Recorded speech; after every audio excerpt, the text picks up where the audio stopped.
हमारे जो सीनियर नेता हैं कांग्रेस पार्टी के, आरजेडी के, किसान जो आए, आप सबका मैं दिल से धन्यवाद करना चाहता हूं। आपने अपनी बातें रखी, इससे हमें बहुत सीखने को, समझने को मिला, तो दिल से आपका धन्यवाद करता हूं। दो तीन चीजें साफ दिखी। पहली बात, जिस चीज को हम भारत माता कहते हैं, जिस चीज को किसान अपनी मां कहते हैं, उनकी जो जमीन है, उस पर चुने हुए लोग आक्रमण कर रहे हैं। आपकी जो जमीन है आपसे छीनी जा रही है और आपको उस जमीन के लिए सही कॉम्पेंसेशन, सही मुआवजा नहीं दिया जा रहा है। हम कानून लाए थे, आपकी जमीन की रक्षा के लिए हम कानून लाए थे। जमीन अधिग्रहण बिल 4 गुना मार्केट रेट से ज्यादा आपको पैसा मिलना चाहिए था। बिना पूछे आपकी जमीन नहीं ली जानी थी। का 5 साल में प्रयोग नहीं किया गया तो आपको वो जमीन वापस मिलनी चाहिए थी। ये कानून था और ये कानून आपके लिए, किसानों के लिए हमने बनाया था और इस कानून को नरेंद्र मोदी जी ने रद्द किया और इस कानून को वो इन्फोर्स नहीं करते हैं। इंडिया की सरकार आएगी तो जो हमने जमीन अधिग्रहण बिल आपके लिए लागू किया था, उस बिल को हम इन्फोर्स करेंगे और आपको जो मुआवजा मिलना चाहिए वो आपको हम दिलवाएंगे। 4 गुना मार्केट रेट से ज्यादा पैसा आपको मिलेगा। ये आपने सर्कल रेट की बात कही, बिल्कुल सही बात है। यहां पे सरकार आएगी, इसको हम ठीक करेंगे और सर्कल रेट हम आपके लिए यहां बना के दिलवाएंगे। तो ये हुई जमीन की बात। दूसरी तरफ, जो मैंने आपसे कहा, आपको सही रेट नहीं मिल रहा है। गेहूं के लिए, धान के लिए, अरहर के लिए, सब्जियों के लिए जो आपको रेट मिलना चाहिए वो आपको नहीं मिल रहा है। मैनिफेस्टो में हमने एक क्रांतिकारी कदम उठाया है। पूरे देश में लीगल गारंटी एमएसपी के लिए क्रांतिकारी काम है और मैं आपको बता रहा हूं, ये पहला कदम है। हमारा लक्ष्य है कि जो स्वामीनाथन जी ने किया, कहा, उसको हम लागू करने की कोशिश करें।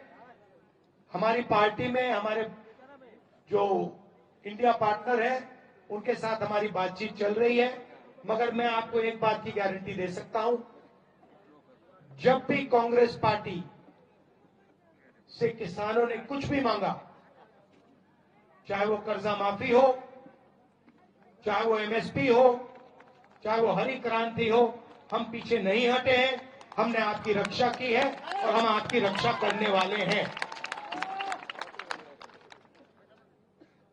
आखिरी बात, राजनीतिक बात देखिए, लड़ाई अन्याय के खिलाफ है। आज हिंदुस्तान में 2-3 अरबपतियों को पूरा का पूरा फायदा मिल रहा है। सब चीज उनके लिए की जा रही है। किसान, मजदूर और जो हमारे युवा हैं, अब चुप हो गया, जो हमारे युवा हैं उनको दबाया जा रहा है, उनका ध्यान भटकाया जा रहा है और उनसे उनका भविष्य छीना जा रहा है। तेजस्वी जी ने रोजगार के बारे में बोला, और जो सरकारी नौकरियां हैं, सरकारी जॉब्स हैं बिहार में, उन्होंने उनको भरने की कोशिश की। मैं आपको बता रहा हूं कि इंडिया की सरकार आएगी तो पूरे हिंदुस्तान में जो सरकारी वैकेंसीज हैं उनको सबको हम पूरा कर देंगे, एक नहीं छोड़ेंगे, एक नहीं छोड़ेंगे। और आपने युवाओं ने सवाल पूछा, अग्निवीर पे बताता हूं आपको। देखिए, अग्निवीर योजना 1,50,000 युवाओं ने आर्मी के लिए 5 साल मेहनत की,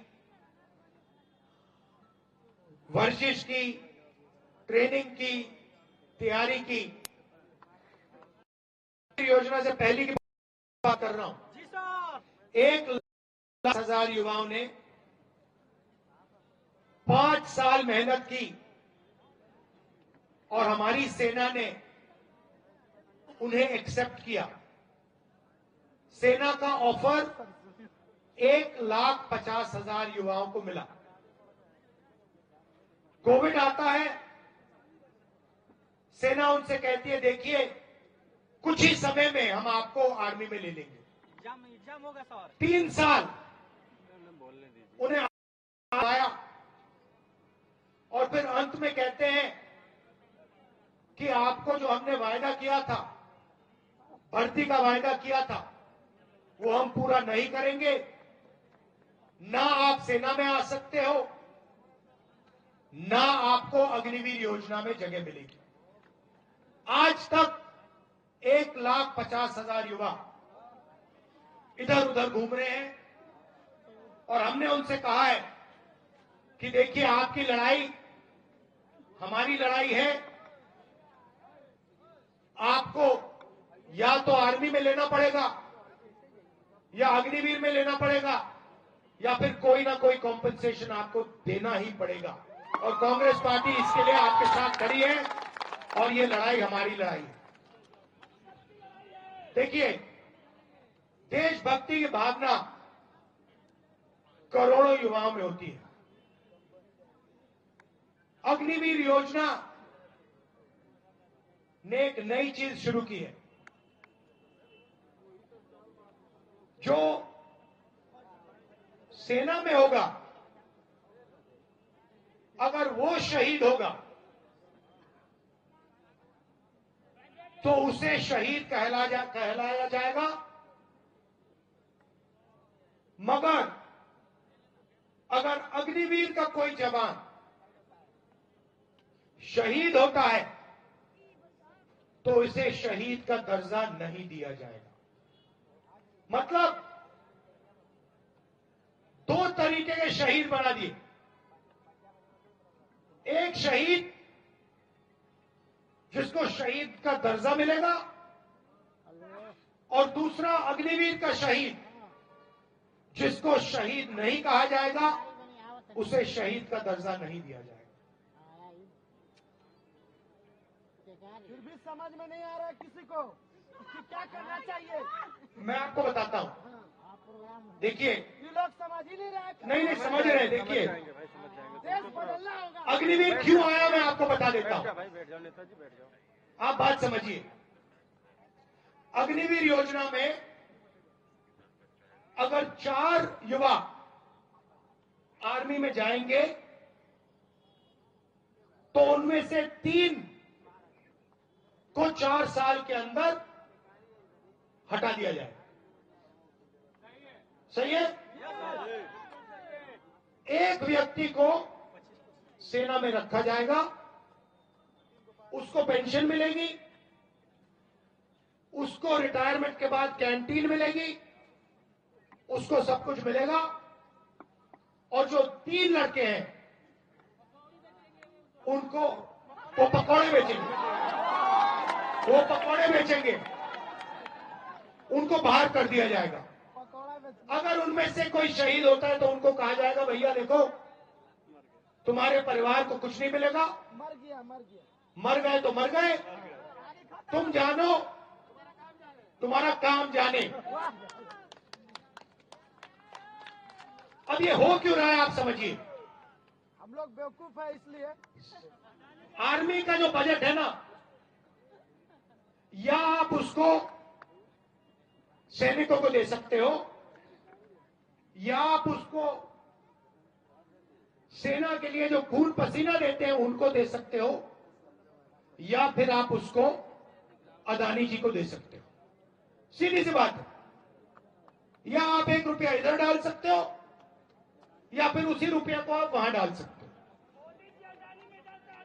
आप देखिए, डिफेंस के सारे कॉन्ट्रैक्ट देखिए, हवाई जहाज के कॉन्ट्रैक्ट देखिए, ड्रोन के कॉन्ट्रैक्ट देखिए, हथियार के कॉन्ट्रैक्ट देखिए, गोला बारूद के कॉन्ट्रैक्ट देखिए, हाई टेक्नोलॉजी मिसाइल्स के कॉन्ट्रैक्ट देखिए। उन सब में आपको अदानी कंपनी दिखाई देगी। सारे के सारे कॉन्ट्रैक्ट्स में आप खोल के देख लीजिए, आपको अदानी जी का नाम दिख जाएगा। अग्निवीर इसलिए किया जा रहा है क्योंकि वो चाहते हैं कि हिंदुस्तान का डिफेंस बजट हमारे जवानों को ना मिले, उनके पेंशन में ना जाए, उनकी रक्षा में ना जाए, उनकी ट्रेनिंग में ना जाए, मगर अदानी जी की जेब में जाए। यही किसानों के साथ हो रहा है, यही मजदूरों के साथ हो रहा है, यही युवा के साथ हो रहा है, यही सेना के साथ हो रहा है, और यही लड़ाई है। युवा भूल गए सर, युवा के साथ। अभी भैया सब जानते हैं, थोड़ा टाइम दे दो, थोड़ा टाइम दे दो, फिर देखो क्या होता है यहाँ पे। तो ये मैं आपसे कहना चाहता था। मैं आप सबका फिर से तेजस्वी जी का धन्यवाद करता हूं, और आप याद रखिए कि इंडिया गठबंधन किसानों की, जवानों की और युवाओं की रक्षा करेगा। हम एक कदम पीछे नहीं हटने वाले। नफरत के बाजार में मोहब्बत की दुकान खोलनी है। बैठ जा ये भाई। काम आप लोग रोज करते हो, और इसीलिए हमने ये यात्रा की है। तेजस्वी जी आए, बाकी कांग्रेस पार्टी और आरजेडी के नेता आए, आप सब लोग आए, आपने अपनी ऊर्जा, अपनी शक्ति इस यात्रा में डाली। इसके लिए बहुत बहुत धन्यवाद। नमस्कार, जय हिंद। तहे दिल से धन्यवाद। सीपीआई, एमएल के भी लोग हैं, आपका भी मैं यहाँ स्वागत करता हूँ। नमस्कार।